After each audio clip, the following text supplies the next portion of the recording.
nós já declaramos que Ele tem amor por nós, e eu quero compartilhar com vocês algo que o Senhor tem derramado já sobre mim, e Ele prometeu que hoje seria uma manhã de renovação de alianças, e Satanás não ia impedir a renovação das alianças que Ele quer fazer com a Igreja da Esperança, amém?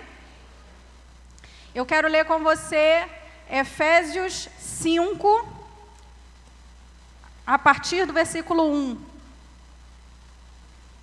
Você abre a sua Bíblia aí, que eu não sei se o pessoal da mídia ainda está pronto para isso, então me ajuda aí. Efésios 5. Glória a Deus por estarmos aqui nessa manhã. Você está feliz com Jesus? E Jesus está feliz com você? Amém, gente? Vamos lá? Posso? Tem gente que ainda está procurando ali. Vamos embora.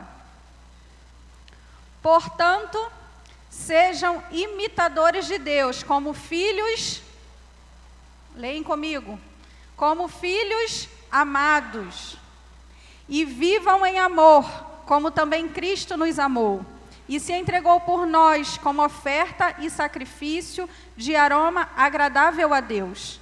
Entre vocês não deve haver nem sequer menção de moralidade sexual, como também de nenhuma espécie de impureza e de cobiça.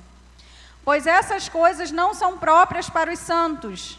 Não haja obscenidades, nem conversas tolas, nem gracejos imorais, que são inconvenientes, mas que ao invés disso, ação de graças. Porque vocês podem estar certos disso. Nenhum imoral, ou impuro, ou ganancioso, que é idólatra, tem herança no reino de Cristo e de Deus. Ninguém os engane com palavras tolas, pois é por causa dessas coisas que a ira de Deus vem sobre os que vivem na desobediência. Portanto, não participem com eles dessas coisas. Porque outrora vocês eram trevas, mas agora são luz no Senhor. Vivam como filhos da luz. Pois o fruto da luz consiste em toda bondade, justiça e verdade. Aprendam a discernir o que é agradável ao Senhor. Não participem de obras infrutíferas das trevas, antes exponham-nas na luz. Porque aquilo que fazem em oculto até mencionar é vergonhoso, mas tudo que é exposto pela luz torna-se visível, pois a luz torna visível todas as coisas.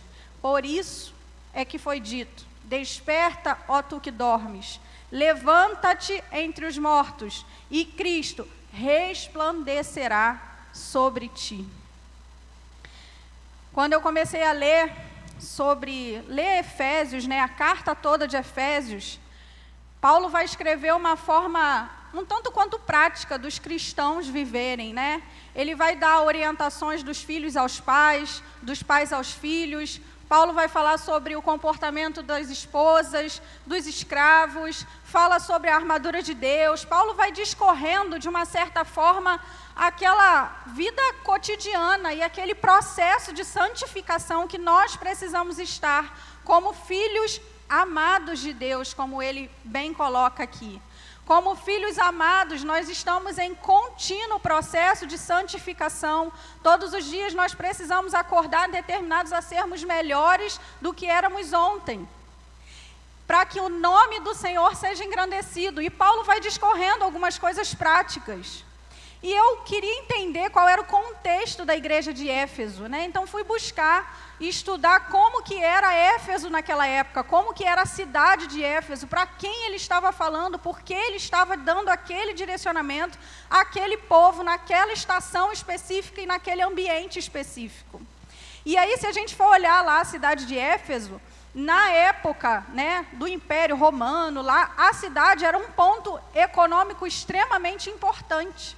Éfeso tinha grande relevância econômica, tanto que em Atos a gente vai ver que rola uma confusão pela questão econômica lá em Éfeso, porque um tal de Demétrio vê que era um cara que ganhava dinheiro por conta do templo da deusa Artemis lá que tinha, e que movimentava muito dinheiro, gente, era um ponto turístico, era uma cidade que tinha porto, então tinha comércio, tinha tudo que era importante e relevante economicamente. E tinha o templo da deusa Ártemis lá, que era um ponto turístico extremamente relevante economicamente. Era um ponto de adoração a um deus pagão e explorado, muito explorado economicamente. E aí, quando eles veem que Paulo chega, que os apóstolos chegam para disseminar o evangelho, a boa nova de Cristo, né? Jesus, olha, vocês não estão mais presos no pecado, a bênção e a salvação e a boa nova é que não é só para os judeus, é para todos aqueles que creem no nome de Cristo que morreu por nós. E aí, quando eles veem o evangelho se disseminando, ele fala assim, opa, isso está dando perigo para a gente, isso está oferecendo perigo para a gente. E aí rola uma confusão tremenda, eles pegam os apóstolos e levam para o templo para poder tentar acabar com aquilo, né? Aquilo que a igreja primitiva em todo o contexto já vivia, que acontece lá em Atos dos Apóstolos, você pode ler depois. Mas aquilo que era trono, né, do Império Romano, trono de uma relevância econômica, Deus toma o trono e se assenta, porque Ele é o nome sobre todo nome. Ele se assenta e Éfeso, muito mais do que relevância econômica, Éfeso vira relevante para o berço do Evangelho de Cristo que chega até nós hoje. Deus tomou o trono daquele lugar, amém? E Paulo começa na carta de Éfeso, descrever uma igreja cheia de fé. Se a gente for lá e ler em Éfeso 1, a partir do 15, fala assim, por essa razão, Paulo escreve lá à igreja, desde que ouvi falar da fé que vocês têm no Senhor Jesus e do amor que demonstram para com todos os santos, não deixo de dar graças por vocês, mencionando-os em todas as minhas orações. Só que logo em seguida, Paulo fala assim, nos versículos seguintes, a partir do 17, ele fala, ele começa a orar, peço que o Senhor nosso Deus, que o Deus de nosso Senhor Jesus Cristo, glorioso Pai, lhes dê espírito de sabedoria e de revelação no pleno conhecimento dele. Oro também para que os olhos do coração de vocês sejam iluminados, a fim de que vocês conheçam a esperança para o qual ele os chamou, as riquezas da gloriosa herança dele nos santos e a incomparável grandeza do seu poder para conosco, para os que cremos conforme a atuação da sua poderosa força. Paulo entende que a igreja de Éfeso era uma igreja cheia de fé, mas Paulo pede mais revelação no Pai. Há mais revelação do céu sobre essa casa hoje, sobre quem Deus é nas nossas vidas, amém? Há mais revelação do céu sobre a sua vida, sobre a sua filiação e sobre a sua identidade nessa casa hoje. Eu creio que a gente pode crer num Deus que se renova e que nunca haverá esgotamento de tudo aquilo que Ele tem para revelar sobre nós. Há mais do céu para descer sobre a nossa terra, sobre Campo Grande, sobre a Igreja da Esperança. E eu creio nesse derramar do céu hoje, nessa manhã. Sempre haverá mais de Deus sobre nós, amém? Alguns autores ainda contam que na igreja de Éfeso, e isso é uma questão que pairava na igreja primitiva, sobre uma igreja que era um pouco dividida. Na verdade, não era só na igreja de Éfeso, mas em Gálatas a gente vê isso também um pouco mais descrito, sobre uma divisão entre os judeus convertidos, aqueles caras que eram já descendência de Abraão, né, que sabiam que por descendência, eles eram filhos de Deus, e aquele povo que era gentio, que não era descendência específica de Abraão, mas que também já tinha sido comprado pelo sangue de Jesus. E rolava uma divisão um pouco velada, aquela guerra fria, assim, sabe? Eu acredito que sejam aqueles que se acham filhos demais, contra aqueles que falam assim, eu fui achado na lata do lixo, sabe? É o que se acha filho demais e o que se acha filho de menos. E tentando entender esse contexto, tentando olhar para o coração desse povo. E aí, quando a gente começa a meditar na Bíblia, o Espírito Santo começa a nos levar a fazer um mergulho dentro de nós mesmos, né? A gente começa a mergulhar dentro de si. Eu falei assim, Senhor, o que era o coração desse povo? Por que tudo isso? E Paulo não estava falando para uma igreja totalmente perdida. Era uma igreja que tinha fé. Só que era uma igreja que precisava avançar mais. Paulo enxergava o potencial daquele povo. Paulo enxergava, olha, vocês já estão com fé, mas tem mais para andar, tem mais para caminhar, tem mais de Deus para conhecer, tem mais de Deus para derramar. E eu fiquei pensando quanto a gente é colocado, às vezes, e levado numa posição em que nós estamos com fé, numa posição em que a gente está num lugar que a gente acha que está tudo bem, mas que é uma aclimatação de fé, que não muda ambiente. A igreja de Éfeso precisava mudar o ambiente que estava. Deus estava retomando o trono daquele lugar. Aquele lugar não seria de relevância para o Império Romano, mas para o reino dos céus sendo estabelecido aqui na terra. E a igreja de Éfeso precisava ser uma igreja que mudava ambientes. Uma igreja que não estava apenas fazendo um certo. Sabe aquele certo que às vezes a gente acha que é o certo de tudo, mas é um certo que não nos coloca em Deus. Mas você fala assim, Gleice, mas se eu estou fazendo certo, como é que é um certo que não me coloca em Deus? E aí eu quero viajar com você um pouquinho lá em Ezequiel 28:12. Não precisa abrir não, que a gente não vai ler para ganhar tempo. Mas Ezequiel 28:12 começa a descrever Satanás. Começa a descrever que Satanás, ele era modelo de perfeição, ele era cheio de sabedoria, pedras preciosas enfeitavam ele. E ele foi achado, a Bíblia fala exatamente nesses termos, ele foi achado inculpável nos seus caminhos, até que se achou maldade nele. Ele se achou num lugar de assertividade tão grande, ele estava tão cheio de si, gente.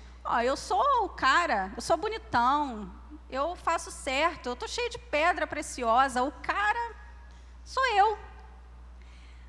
E ele, por conta disso, ele deixou um lugar de filiação, ele deixa um lugar de obediência e de dependência para precificar o certo que ele tinha.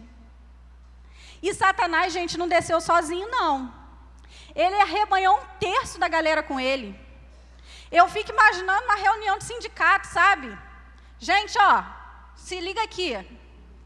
Esse cara não sabe o quanto a gente é bom. Eles não enxergam o quanto a gente faz. Gente, a gente é bom demais para estar aqui. Ele agora ainda faz o homem e ainda diz que o homem vai governar sobre a terra abaixo da soberania divina. Sabe? É assim que eu fico imaginando. Isso não está na Bíblia não, tá, gente? É a imaginação minha aqui. Mas fico imaginando essa precificação do certo. Esse lugar de rebeldia de Satanás. Porque ele era tão bom, tão bom, tão bom, que ele não queria se submeter. Ele não queria estar em lugar de obediência. E a gente vai ver alguns outros personagens na Bíblia que também precificaram o certo que estava falando, para você não falar assim, mas isso não está no meu coração, não, isso é coisa para Satanás. Ele é o tinhoso lá, isso é coisa para o tinhoso, não é para mim, não. A gente vai ver alguns personagens na Bíblia que também precificaram o certo que estavam fazendo. Um clássico, Marta. Marta estava lá, Marta e Maria, um monte de coisa para fazer, e aí ela fala assim, não te incomodas que você deixe minha irmã te servir só? Tipo, olha o quanto eu sou boa, eu agitei tudo, eu resolvi tudo, você não está incomodado que ela está sentada aqui? Ela precificou aquilo que ela estava fazendo. Ela achou que teria algo a ser pago a ela por conta daquilo que ela estava fazendo. Ela colocou preço nisso. A Bíblia vai falar que Satanás fala sobre o amplo comércio do coração dele. Ele quis comercializar o certo. José e seus irmãos, os irmãos de José saem para trabalhar. Pensa tu aí, tu sai para trabalhar, fica o mais novo, folgado, sonhador, em casa. Quando chega, a galera que já tinha lá os mais velhos, afinal de contas, primogenitura naquela época, gente, era posto, né? José, os irmãos saem para trabalhar, quando volta, José está com uma túnica novinha, colorida, lindo. E eles falaram assim, opa, esse moleque fica sonhando bobagem aí, não fez nada, a gente sai para trabalhar, a gente que sai para trabalhar, nós que somos os mais velhos, vamos dar fim nesse moleque. Precificaram o certo, a posição deles, e tentaram dar fim em José. E a gente vai ver um outro personagem, Davi. Davi precificou o certo. A Bíblia fala que quando Davi peca com Batseba, fala que no tempo em que os reis saíam à guerra, Davi estava na varanda dele. O que Davi estava fazendo na varanda, gente? Se era para ele estar na guerra. Era o tempo em que os reis saíam para a guerra. Ele era rei, ele tinha que estar fazendo o quê? Na guerra. E aí, Davi, eu imagino que no coração de Davi, ele fala assim, gente, eu já conquistei muita coisa, e vai lá para a guerra vocês que tá ganho. Vai lá, eu vou ficar aqui descansando um pouquinho, vendo uma Netflix, vou chegar ali na varanda, tomar um ar puro. Ele já tinha feito certo demais. Ele já estava em alta conta já. Vou para a guerra nada, maior calorzão lá fora. E aí, Davi vai para a varanda e coloca em xeque todo um legado que o reinado dele tinha, todo um legado que ele tinha a passar adiante. Ele peca com Batseba e começa a degringolar um bocado de coisas e consequências em função daquele pecado. Talvez Davi tenha precificado por ter feito certo demais e resolveu se recompensar por um momento de descanso. A gente tem que parar de ter essa mentalidade de precificação do certo, porque muitas das vezes a gente se acha nesse lugar.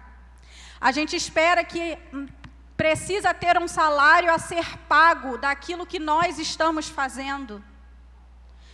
Ah, mas eu sirvo, mas eu faço mais.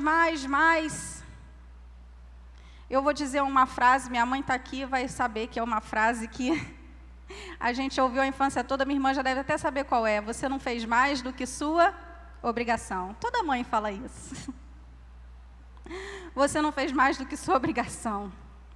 Gente, é tudo que nos foi dado por Deus. Servi-lo não é para nos oferecer recompensa. Servimos a Deus em amor porque Ele nos amou primeiro. Servimos não porque há um preço a ser pago, porque quando a gente tem essa mentalidade, a gente sai do lugar de filho e se coloca no lugar de escravo. O escravo pensa assim, será que vale? Será que vale todo o meu esforço? O que eu ganho com isso? E quando a gente pensa o tempo todo sobre o que a gente ganha com isso, a gente sai num lugar de dependência e de obediência. É muito mais do que sobre o que eu ganho em troca, é muito menos, aliás, do que sobre o que eu ganho em troca. E muito mais sobre o que eu posso dar em detrimento daquilo que eu já tenho nas minhas mãos. Amém? É muito mais sobre tudo que eu tenho a desenvolver, sabendo quem eu sou, onde eu estou e para onde eu estou indo. Estar no lugar dos filhos nos coloca com uma identidade e com um destino bem definidos. Quando a gente começa a sair desse lugar de filho, quando a gente começa a se precificar demais, a gente começa a nem saber quem nós somos, porque precisa de uma recompensa, porque precisa. Efésios 5:1, o próprio Paulo vai falar, portanto sejam imitadores de Deus, como filhos amados, como nós lemos aqui. É nesse lugar que Paulo começa a trazer a igreja de Éfeso, num lugar de filhos amados. Algumas versões bíblicas descrevem, por exemplo, o capítulo 4 antes, como os procedimentos dos filhos da luz. O tempo todo a igreja de Éfeso Paulo vem trazendo a igreja de Éfeso muito mais para uma igreja que tem fé, mas uma igreja que se coloca na posição de filho. A nova aliança foi dada para nós. Só que às vezes a gente só troca a linguagem para costumes, para regras, para práticas, e era isso que Paulo não estava deixando. Os fariseus viviam nesse momento, eram regras, práticas, leis, mas a nova aliança nos foi dada, e nós saímos de um lugar que a gente só precisava, que a gente só tinha que cumprir regras, nós saímos de um lugar de cumpridores de regras para um lugar de transformação do entendimento. Era essa a pregação do Evangelho de Jesus. Jesus falava assim: se trair a sua esposa é um problema na lei, pensar em cobiçar já é um problema. Não é o que você faz, é quem você é. Às vezes a gente gera uma falsa ideia de que fazendo a coisa certa, a partir disso, então, teremos resultado. Precificação do certo. Fazer a coisa certa é sobre quem nós somos e não sobre o que fazemos. Mateus 23:15 vai falar: ai de vocês, isso é Jesus falando para os fariseus, ai de vocês, mestres da lei e fariseus, hipócritas, porque percorrem a terra e o mar para fazer um novo convertido. E quando vocês conseguem, vocês tornam ele 2 vezes mais filho do inferno do que vocês. Que duro ouvir isso de Cristo, né? Falando para os fariseus. Porque os fariseus não mudavam a mentalidade daquele convertido deles. Os fariseus apenas mudavam os costumes, trocavam as vestes, a fantasia. Mas a mentalidade continuava a mentalidade de escravo e não de filho. Nós precisamos entender que filhos não servem com o tempo que sobra. Nós servimos, por exemplo, nessa casa pelo que somos. E não porque temos uma obrigação a cumprir. Nós não somos salvos por obras, mas somos salvos para as boas obras. Isso também está na carta de Paulo aos Efésios. É uma orfandade que Satanás quer impregnar em nós. Um lugar de escravidão e não de filiação. Um lugar onde nós fazemos para ter. Nós fazemos para cumprir e não somos quem somos aonde formos. Para que a orfandade de Satanás não entre nos nossos corações, não podemos precificar o nosso certo. Amém? E aí eu fico pensando se os judeus estavam lá naquela fase, naquela situação de tipo, eu sou filho pra caramba. Os gentios estavam naquela coisa de, ó céus, ó azar, fomos achados na lata do lixo. Eu não sou valorizado. Ai, Deus. Precisamos parar de esperar valor do outro, porque já temos um valor que nos foi dado na cruz, amém? Gente que às vezes deixa de ir além, está estagnado num lugar de lamentação, porque ninguém dá valor ao que eu faço. Para de colocar preço nisso. É sobre quem você é. Deus não me fez para fazer nada mais ou menos. Isso diz sobre quem eu sou. Ah, isso aqui ninguém vai ver, eu vou fazer mais ou menos. Isso parte de uma ideia de propósito, a partir de quem eu sou e não do que eu tenho a ganhar em troca. Gente, vou dar um exemplo aqui da minha profissão, por exemplo. Todo mundo aqui, quase todo mundo sabe que eu sou dentista. Tem paciente meu aí espalhado pelos bancos da igreja, glória a Deus. Mas se você for a Campo Grande, você vai ver que tem um do lado do outro. No mesmo prédio deve ter uns 225 em cada prédio. E aí você se coloca num mercado que teoricamente fala assim, está saturado, né?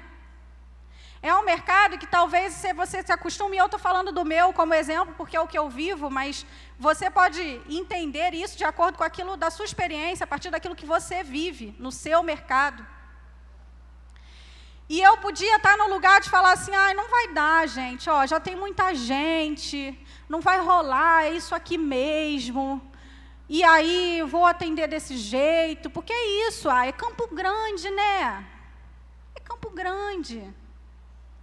Só que a minha mentalidade não é sobre o que eu ganho em troca, do que eu poderia ganhar em troca, é sobre quem eu sou em Deus. Eu sou filha, fui feita para fazer o melhor, então não vai ser sobre o que eu vou ganhar em troca. E eu digo para vocês, com Deus não tem calote, gente, faça, Ele fará por você. Só que a sua mentalidade precisa estar no Senhor. A sua mentalidade precisa estar no lugar de dependência nele e não sobre aquilo que é a força do seu braço. Sobre aquilo que você pode fazer. Ah, se eu fizer isso aqui vai me dar retorno. Isso aqui é bom. Ah, não, aquilo ali não. Não. Faça o seu melhor independente de onde você está e das circunstâncias que você está. Faça o seu melhor por quem você é. E não por aquilo que você vai ganhar em troca. E eu vejo a carta de Paulo tratando um pouco essas duas mentalidades. De um povo que se achava filho de mais e de um povo que se achava filho de menos. Faltava ali um meio termo. Paulo vai escrever lá em Timóteo, 2 Timóteo 1,7 fala, pois Deus não nos deu espírito de covardia, mas de poder, de amor e de equilíbrio. Então eu fico pensando numa igreja de judeus convertidos que se achavam poderosos demais, sabe? Eu sou descendência de Abraão, eu sou sangue de Abraão, poder demais. E uma igreja que estava com uma carênciazinha de amor. Ah, os gentios. Ai, é porque ele me amou. E eu preciso ser amado. E um discurso de amor que a gente vê tanto hoje em dia, essa coisa do eu no meu lugar, do eu ser amado, do eu preciso ser amado. Tantas ideologias de vítimas da sociedade, de ideologias que levam à segregação, a uma mentalidade assistencialista. Porque a Bíblia fala que não é só poder, nem só amor, mas é equilíbrio. Nós somos uma igreja de poder, nós exercemos o amor, mas precisamos ter equilíbrio entre os dois, tanto quanto aquilo que a gente oferece, tanto quanto aquilo que a gente entende sobre si. Eu preciso entender a minha real identidade em Deus, para que a orfandade de Satanás não se abolete no meu coração, não ache espaço no meu coração. E os planos de Satanás, gente, sempre são destruir o plano perfeito de Deus. O plano perfeito de Deus foi que nós fôssemos adotados e que nós agíssemos como os filhos. E que nós tivéssemos a mentalidade de filhos. Filhos que estão para desenvolver o potencial da família. Filhos que avançam em detrimento de um legado, de uma família, de um reino que está sendo estabelecido nessa terra. Eu preciso estar dentro da minha identidade, firmada em Deus. A minha identidade é o que vai me conseguir me colocar no meu destino. Se eu nem sei quem sou, como eu sei para onde irei? Vamos deixar de uma forma prática essa coisa de saber quem sou? Vamos lá para o campo das vendas. Já viu o vendedor? Quando você vai na porta, você vai na loja e experimenta uma roupa e você vê que a roupa ficou péssimo. Largo, enorme. E a vendedora olha, amiga, deixa eu ver, amiga. Ah, ficou ótimo. Ó, só você levar numa costureira, dar uma apertadinha aqui. É assim mesmo que está vestindo. É assim, é a última moda, tendência. Você olha no espelho e olha para a vendedora e você não sabe, assim, isso fica num conflito, porque ela é tão convincente que você fica assim, você acha que estou achando que está bom mesmo. Ou então, já viu o vendedor da Polishop da madrugada? Isso revela a minha idade, não tem mais isso, né? Fica quieta, Mariana. Tu lembra, Mariana? Vendedor da Polishop da madrugada, descascador de legume. O descascador de legume, gente, era tão bom, que o legume ficava com mais nutrientes do que tinha antes, se você usasse o descascador do miserável. Né? Não compra, porque o descascador... Gente que coloca preço demais, que coloca valor demais no produto que tem. Ou então tem aquele vendedor que nem sabe o que está vendendo. Já foi no restaurante, olhou aquele cardápio, olhou aquele suco verde e fala assim, parece bom, mas será que é bom? Aí te chama o garçom e fala assim, então, esse suco aqui é mais amarguinho ou ele é mais refrescante? Ah, não sei, nunca tomei. Sabe nem o que está vendendo. E aí, quando a gente aprende técnica de venda, gente, a gente aprende que eu preciso conectar a dor do meu cliente ao meu produto, a solução que o meu produto tem a oferecer. Meu cliente tem uma dor, o meu produto tem uma solução. Eu preciso encontrar a dor do cliente e pegar a minha solução e entregar para aquele cliente. Deu match, fechou a venda. Como é que a gente vai ser a solução da dor desse mundo, se não sabemos o produto que temos nas mãos? Como é que a palavra fala que nós somos o sal da terra, a luz do mundo. Nós somos resposta às aflições desse mundo. Como seremos essa resposta se não sabemos quem somos e o que temos nas mãos? Nós precisamos de revelação do céu, como Paulo ora aqui, pede revelação dos céus sobre quem é o Pai naquela igreja. Será que aquilo era só para aquele tempo ou é para o nosso tempo hoje? Nós precisamos ser revelados. E eu oro para que o Espírito Santo comece a testificar no coração de cada um de nós quem somos em Deus. A palavra fala que o Espírito testifica quem somos. E nós precisamos saber quem somos em Deus. Nem muito, nem tão pouco. Como a palavra fala, equilíbrio. É um lugar de intencionalidade. É um lugar que a gente não dedica o tempo que nos sobra. Nós não dedicamos a Deus, nem a nossa casa, nem a nossa igreja, o tempo que nos sobra, porque não é sobre o que damos, mas é sobre o que somos. Não é para servir quando dá. Eu vou botar meu nome aqui na escala, mas se der eu vou. Isso diz sobre o que você está entregando, não diz sobre quem você é. Aliás, até diz. Diz que você talvez esteja num lugar equivocado. Mas Deus hoje te chama para um lugar de filho. E eu não vou dizer para você, eu não estou aqui só para te acusar ou para te amedrontar sobre esse lugar, não, porque Deus tem nos chamado para esse lugar de filiação. Às vezes cansa a gente. Servir cansa, vocês acham que não cansa? Cansa, eu sei que vocês sabem que cansa. Cansa, né, pastor Adriano?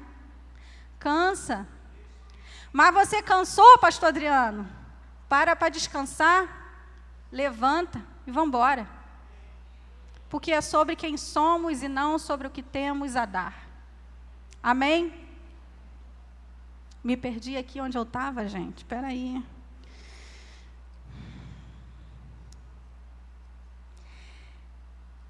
Muito se fala de um lugar, às vezes, de humildade. Como se fosse um lugar onde a gente pensa menos de si mesmo. Não, porque eu sou assim mesmo. Não, eu não preciso que ninguém me elogie, não. Não, é bom, gente. De vez em quando tapinha nas costas, vamos embora, um incentivo. Né, Suzane? Vamos embora! Suzane é dessas, é do vamos embora. E a gente precisa disso, gente. A gente se cansa às vezes. Mas quando a gente está com a nossa identidade firmada, a gente consegue descansar e levantar poeira e bater para correr. Humildade não é um lugar onde a gente pensa menos de si mesmo, mas é um lugar onde a gente pensa menos em si mesmo.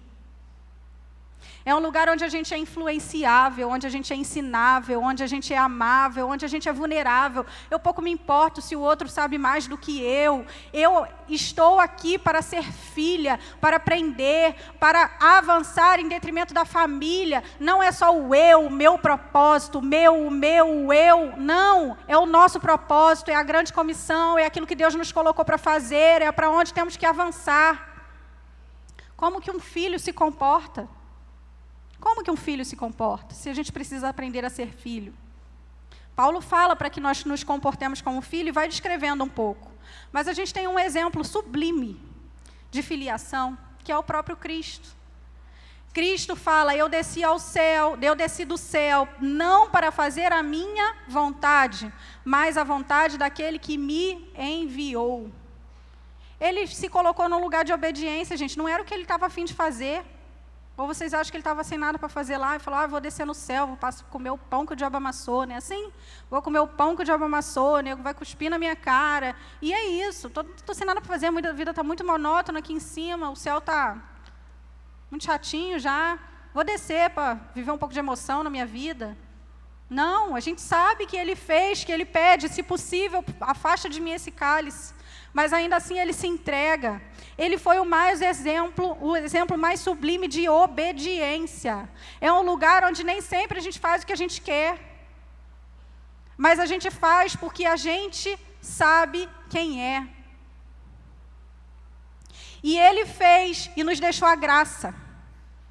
A graça que nos leva a ser transformados em nossa natureza. Quando você achar que está cansado, quando você achar que não está dando mais. Olha, Gleice, é fácil você falar, mas e aí, vamos viver? Vamos viver. Na hora que der ruim, gente, para descansar, vai jejuar. Revelação do céu vem quando a gente se achega a Deus. Vai jejuar, vai orar. Vai ter momento que a coisa vai ficar apertada mesmo. Se conecta nele, porque ele tem revelação do céu para você. O que eu estou falando aqui é apenas sobre o que a minha perspectiva, o que Deus tem trabalhado no meu coração e o que Deus quer falar com você. Ele tem revelação do céu sobre você. Aqui nessa casa a gente tem 30 semanas, por exemplo, que é um ministério que te ensina cada vez mais e te coloca num lugar de filho, de dependência, de obediência. Você tem disponível os seus recursos de oração, de jejum. Não vou entrar muito em jejum e oração, que é outro rolê isso, outro momento. Mas se você quer e se você está precisando de revelação do céu, não para reclamar não, gente. Para descansar e para se conectar com o Pai. E vamos embora, que tem muito a ser feito. Ele nos deixou a graça, e é a graça que nos empodera a ir além. Quando você achar que não dá, que as suas forças se esgotaram, que não dá mais para você, lembre-se, ele foi e ele deixou a graça. A graça não é só perdoadora, mas ela é impulsionadora dos nossos propósitos. Paulo fala sobre uma graça que o impulsiona a fazer. Paulo estava preso, gente. Paulo estava preso. E ele fala sobre uma graça que o impulsionava a fazer aquilo que humanamente era meio bizarro, gente. Eu estou presa, eu vou ficar na minha, porque eu vou apanhar mais. Mas havia graça sobre Paulo e há graça sobre a Igreja da Esperança hoje, amém?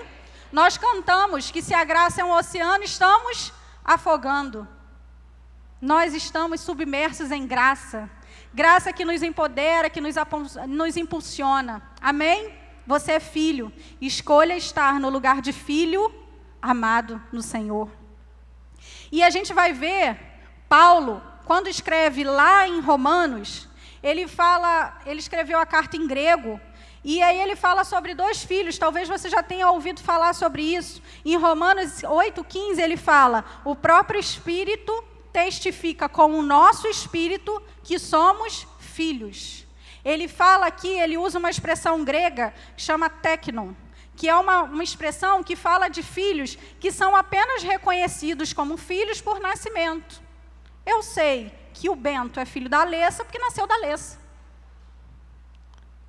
E aí, Paulo também descreve, nesse mesmo texto, nesse mesmo capítulo, um pouco antes, ele fala, porque todos os que são guiados pelo Espírito de Deus são filhos de Deus. Aí ele usa outra expressão. Ele usa em grego a expressão huios, que é uma expressão que fala de filhos que podem ser facilmente identificados por alguém pelos fortes traços de caráter e de personalidade. Sabe aquele filho que você olha e fala assim, caramba, cadê o Davi aqui, o filho dele? Não tem como não dizer que ele não é filho do Davi, né? Pelo jeito de se portar. Não precisa nem me dizer que nasceu lá, não precisa me dar certidão de nascimento. Tem filho que às vezes nem nasceu de sangue, mas que tem aquele traço de caráter, o pai transferiu aquela personalidade para ele a ponto de eu saber, sem você nem me dizer, é filho de fulano. Esse é o filho huios, é o filho que Paulo descreve como aqueles que são guiados pelo Espírito. O Espírito vai testificar no seu coração que você é filho de Deus, apenas por nascimento. Mas muito mais que isso, se você se deixa ser guiado pelo Espírito Santo, você é muito mais do que filhos apenas por nascimento. Você se torna um filho huios, um filho maduro no Senhor. Um filho que qualquer um que olhe para você e diz, esse aí é um filho de Deus. Nós não somos meros acasos nesse lugar. Você não está por acaso em Campo Grande, nessa igreja. Se há sofrimento lá fora, se há poder paralelo lá fora, foi porque talvez nós não nos posicionamos ainda como filhos maduros no Senhor, filhos que transformam o ambiente. Não existe evangelho sem transformação de ambiente, de vida e de ambiente. Amém? E eu já estou finalizando, gente.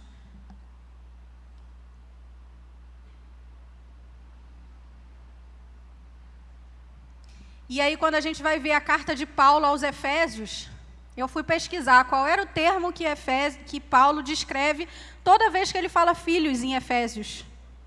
Toda vez ele fala filhos tecno. Filhos que são apenas por nascimento. Jesus Cristo resgatou os gentios. E pelo resgate do Cordeiro, os filhos de Éfeso sabiam que eram filhos. Havia uma testificação do Espírito Santo sobre eles. Mas eu entendo que Paulo estava chamando a igreja de Éfeso a avançar até que eles fossem filhos ruios, maduros no Senhor. Isso talvez seja para esse tempo, para nós. Deus está nos chamando para uma renovação de aliança. Para que o Espírito testifique no seu coração que você é filho. Mas que você não pare por aí, você possa avançar. Porque você, além de filho, Paulo fala assim, sejam filhos completa para mim, gente. Filhos amados. É esse lugar que Deus quer trazer hoje. Ele quer dizer que te ama. Ele começou isso nas canções e a gente não combinou, não, gente. A gente não combinou, não. Ele já queria dizer que te ama. E o louvor começou hoje cantando, me ama, Ele me ama. Ele começou afirmando a você, a gente começou falando, eu sou sua herança. Você é o meu galardão. A graça dele nos atrai à redenção. Foi esse lugar, que esse ambiente, essa atmosfera que ele foi trazendo para nós hoje. E não haveria luz que deixaria de dizer hoje para você, eu te amo como filho amado. Há uma renovação de aliança sobre nós hoje. Uma renovação da nova aliança. Para finalizar, lá em Apocalipse, quando João fala à igreja de Éfeso novamente, não tinha nada de errado com a igreja de Éfeso. Era uma igreja cheia de fé.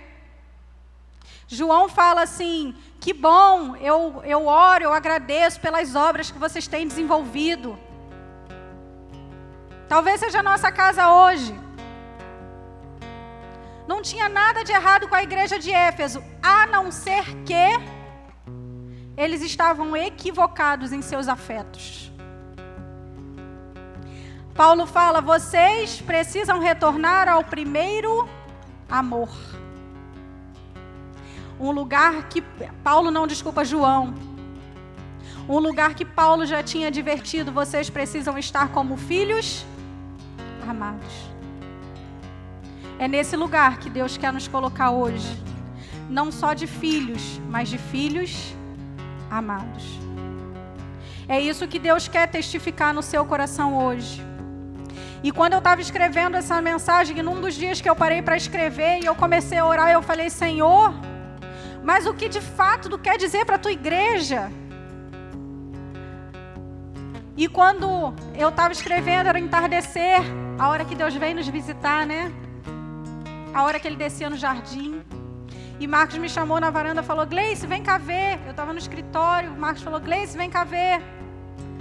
Vem cá ver que está lindo o final de tarde. Estava uma luz assim, alaranjada, lindíssima. E quando a gente olhou para o céu, tinha não um, mas 2 arco-íris. E arco-íris fala de quê? De aliança. Uma aliança foi dada a Abraão para aquele povo. Mas Deus vem manda Jesus e nos dá uma nova aliança. Eu creio na atmosfera que Deus veio gerando aqui hoje, para renovar a aliança que o próprio Cristo derramou sobre nós. E eu quero orar com você, para que o seu coração seja ativado nesse momento, para que o Espírito testifique no seu coração o filho que você é. Há um lugar de filiação em Deus, que não é nenhum espírito de orfandade de Satanás vai nos distrair ou nos desviar. Há mais de Deus sobre nós, como Paulo pede mais revelação. Há mais revelação do céu sobre quem é o nosso Pai, sobre quem nós somos. E eu quero orar com você nessa manhã. Se você talvez não esteja se sentindo filho, se talvez esteja faltando no seu coração esse equilíbrio, não, eu sei que eu sou filha, mas eu ainda estou sem esse equilíbrio. Eu não sei se eu sou tudo isso. Eu não sei se eu posso chegar nesse lugar. Vamos orar nessa manhã para que o seu coração seja posicionado no lugar certo, no lugar de dependência, de obediência, onde nós somos ensináveis, vulneráveis muitas vezes, mas o lugar onde há colo do Pai para você e para mim, amém? Vem aqui na frente essa manhã, se você quer se sentir filho novamente, mas não só filho, muito mais do que filho, eu quero te convidar aqui na frente, para que o Espírito Santo renove no seu coração, porque Ele preparou essa atmosfera, para que o Espírito Santo hoje trouxe esse espírito de filiação. Não é um espírito de apenas filhos, mas filhos amados. Se você quer se sentir nesse lugar de amor, se você quer se sentir nesse lugar de acolhimento, se você quer ter o colo de Deus para você, vem aqui na frente nessa manhã. Vamos orar para que você seja acolhido, para que você tenha o Espírito Santo testificando no seu coração, que Ele possa testificar no seu coração que você é filho.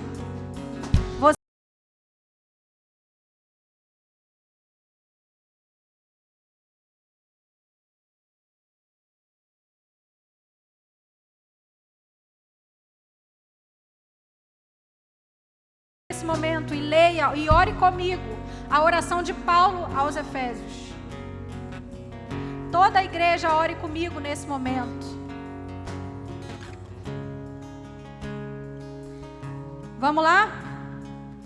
Não deixo, Efésios 1, 16, 19. Não deixo de dar graças por vocês, mencionando-os em minhas orações. Peço que o Senhor Deus, que o Deus do nosso Senhor Jesus Cristo, glorioso Pai, lhes dê espírito de sabedoria e de revelação. A igreja. Oro também para que os olhos do coração de vocês sejam iluminados, a fim de que vocês conheçam a esperança para o qual nos chamamos, as riquezas da gloriosa herança dele nos santos e a incomparável grandeza do seu poder para conosco, os que cremos. Amém. Amém. Que o Senhor possa revelar o Espírito do Pai sobre você nessa noite. Que o seu coração tenha sido renovado com a nova aliança de Cristo. Há uma boa nova sobre nós. Há uma boa notícia sobre essa casa. O Espírito Santo ficou conosco para que nosso coração fosse testificado no lugar de filiação. Você é filha amada de Deus, muito mais que filhos. E como Paulo fala, desperta, ó tu que dormes, levanta-te dentre os mortos, e Cristo resplandecerá sobre ti. A luz do Senhor resplandece sobre essa casa hoje, e a luz dele resplandecendo sobre nós, iluminará a todos quantos passarem por em frente a essa casa, a todos os lugares onde você for. A luz de Cristo resplandece sobre ti, para que você possa iluminar por onde você andar. Ele renova a aliança de filiação com você hoje. Amém?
Hoje, porque a visão dele está nessa casa. Nosso compromisso de paternidade, né? Não é aquele pai que só é obedecido e honrado quando ele está em casa. Não, ele está lá abençoando a igreja do pastor Michael, que está fazendo aniversário. Mas a visão permanece sobre os filhos, amém? A honra permanece sobre os filhos. E olha, irmãos, eu cheguei aqui na igreja e é muito difícil da realidade que eu vivia antes. Eu tive que me adaptar, eu tive que me adequar. Eu não concordava, Marquinho, com tudo. Tem coisas que eu acho que a igreja não deveria fazer, mas na minha concepção tinha que se envolver com outra coisa. Mas, irmãos, eu disse isso a ele e disse isso a vocês que são os meus irmãos. Eu não preciso concordar com tudo para ser família. Se você deixa o adolescente fazer compra, ele só vai comprar besteira. Ele só vai pensar nele. Alguns fizeram assim. Tudo bem, querida? Porque a gente vai querer o que é melhor para a gente. E o pai tem que ver o que é o melhor para a família toda. Vocês estão me entendendo? Digam amém, que você não pode levantar a mão. Amém? Não solta a mão, ninguém solta a mão de ninguém. Ô gente, essa casa é maravilhosa. Essa igreja é uma bênção. Às vezes ela vai me arrebentar, ela vai me machucar. Mas eu sou família. E a gente não desiste de quem a gente ama. Nós vamos até o fim, amém? Nós vamos até o fim.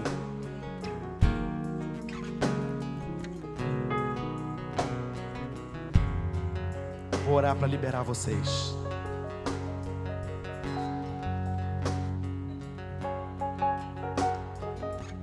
Família é assim. É ou não é? De vez em quando, né, Glorinha? De vez em quando a gente tem uns fios desencapados, mas olha, nós somos família. Amém? E família é assim. Eu posso até falar, mas não vem falar não. Porque nossa família, nossa igreja, a Igreja da Esperança não é perfeita não. Só o Everton que é perfeito aqui na igreja. Não é, irmãos. Nós vamos ter que sentar para ajustar a rota, às vezes, né? A gente vai acertar, a gente vai ter que. Mas olha, nada vai mudar isso. Nós somos família. Amém? Agora solta. Vamos aplaudir o Senhor. Vamos orar. Você vai almoçar na bênção hoje. Amém? Vontade de comer um peixe com limão hoje. Vamos orar. Você está feliz? Deus te abençoe, Gliciane. Foi uma palavra para a minha vida. Não sei para o resto, mas eu estava precisando ouvir essa palavra hoje. Estenda suas mãos. Vamos para casa abençoados. Papai, nós louvamos ao Senhor, porque a tua boca está aberta nesse lugar. Tem direcionamento, tem profecia. E obrigado, Deus, porque o Senhor tem nos falado de muitas formas, de muitas maneiras, através de muitas pessoas, que o Senhor nos ama e que o Senhor tem algo lindo para fazer nesse lugar. E a nossa oração é: conta com a gente, Deus. Conta conosco, Senhor. Nem sempre animado, nem sempre motivado, às vezes cansado, mas, Senhor, o nosso compromisso nós mantemos diante de Ti. Nós vamos avançar. Cuida da gente, enquanto a gente cuida do Teu povo. É a minha oração em nome de Jesus. Leva o Teu povo em segurança, Pai, para um domingo abençoado. Que nessa tarde a gente lembre de alguém que está ausente da Tua casa. Que a gente faça diferença, Senhor, na vida de alguém. Me ajuda a levar o consolo para essa família hoje à tarde. É a minha oração em nome de Jesus. Amém? Segura na mão de Deus. Vai.